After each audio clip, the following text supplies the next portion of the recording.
Hi, my name is Avgoustou. I'm a postdoctoral research associate in the Department of Oncology and Metabolism. And today I'm here on behalf of the organizing committee of the Departmental Research Day to interview Catriona to talk about her research and what she presented in the research day. So it's off to you. You want to introduce yourself? Yeah. Yep. Thanks for inviting me. I'm Dr. Catriona Mayland. I'm a clinical academic and I'm based in the Department of Oncology and Metabolism at the university. My particular research interest is within palliative care, and particularly at the start of people's journey and that integration into their care and how palliative care can help and support, and also focused in the care at the last days of life and into bereavement. Nice. So do you want to talk us through what you presented in this research day and what your main findings from the research you've been doing? Yes, I presented a national study that I had co-led on, which was trying to understand the direct experiences of bereaved relatives who had sort of experienced the death of one of their family members during the COVID pandemic. And really the key findings were the tension between individual and holistic care, such as individual preferences, and the public health measures that have been put in place.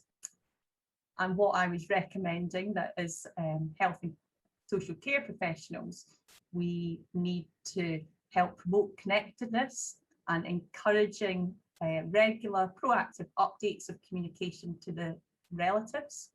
And that's not just on the medical care, but on more personal aspects, so that they're able to kind of paint a picture of how their relative is being cared for. And the other main finding was about recognition that someone is entering into the dying phase of their illness, so that that can be communicated and timely visits can be facilitated. We showed in our analysis that those who were able to visit were more likely, twice as more likely, to perceive that they were adequately supported in the last days of life. That's very interesting. Can you talk a bit about who participated? I think you said it was a national online survey, but do you have more data on who took part, in more detail? Yeah, so we had just under 300 respondents, and over 3/4 of those were female relatives to the person who died. And the most common relationship was the son or daughter to the person who died who were responding. We used a number of different national, charitable, public, professional organisations to disseminate, and we did engage with faith and local community groups, but all but one were from a white British background, which isn't unusual in these kind of surveys, but we had hoped to be able to get more representation. Understand. The other thing I was wanted to ask is, I know this particular period was a bit different than normal. What's the normal situation around cases, with people dying and people visiting them? What's the normal, Well, I guess the ethos of palliative care is very much about individual preferences and wishes, and often people will express the wish that they don't necessarily want to be alone when they're in their final days, and it is a time usually when family would be able to come together, or in some situations, if they don't have someone, that there may be members of staff that can try to be with that individual. But all that had been, I guess, jeopardized because of the restrictions. And we also know that from previous research that being prepared for the death and having good discussions about end-of-life care help people cope better through grief and in their bereavement.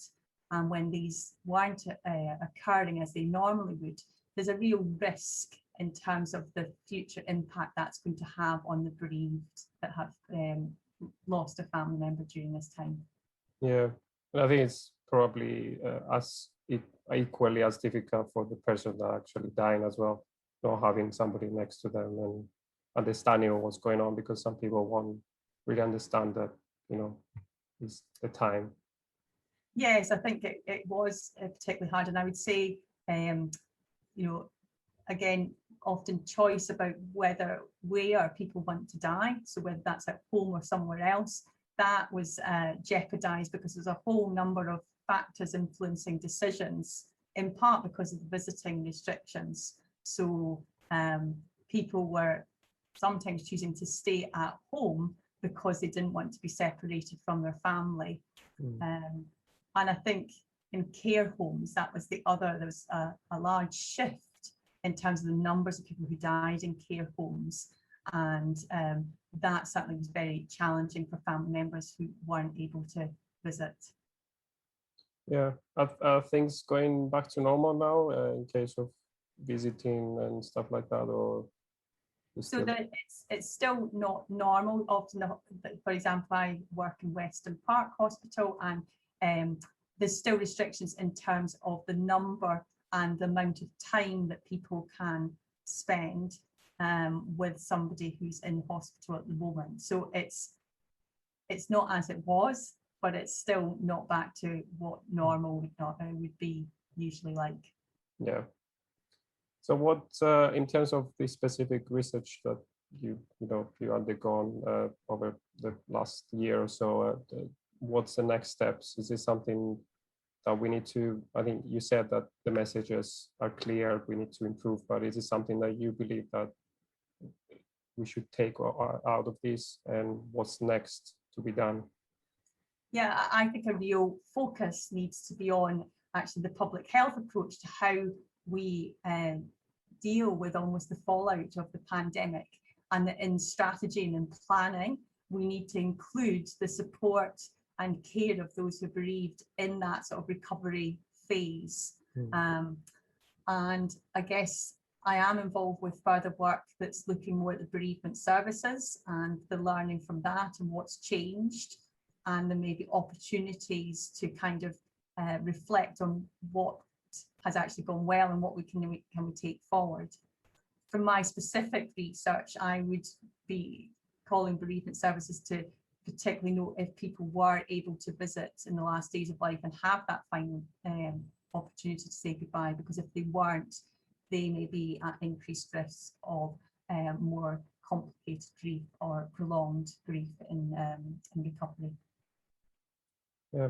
So what else are you interested in? Do you want to talk about your general research? I know this is not probably your major or main research focus, but you want to talk about a bit more? Yeah, so I'm currently undertaking a senior research fellow position, which is funded by Yorkshire Cancer Research, and the focus of my research is about the integration of palliative care. My particular focus was due to be integrating into routine oncological care, and particularly with complex groups, head and neck cancer in particular. So I'm trying to get some of that work and interest that, because of clinical and commitments and other factors due to the pandemic, had to be put a little to the side. So I'm trying to then get that back on track and refocus onto that work as well. Oh, I wish you get back to normal soon, and it's I know it's been challenging for everybody, but I think that's important work to be done, and we thank you that you take care of this part of research. Thank you. Yeah, and I guess I wanted to advocate a little bit for palliative care. It's often seen as a Cinderella specialty, but actually it's not just about death and dying. It is about trying to improve patient experience and supporting families through their journey. It's often a very difficult time for them.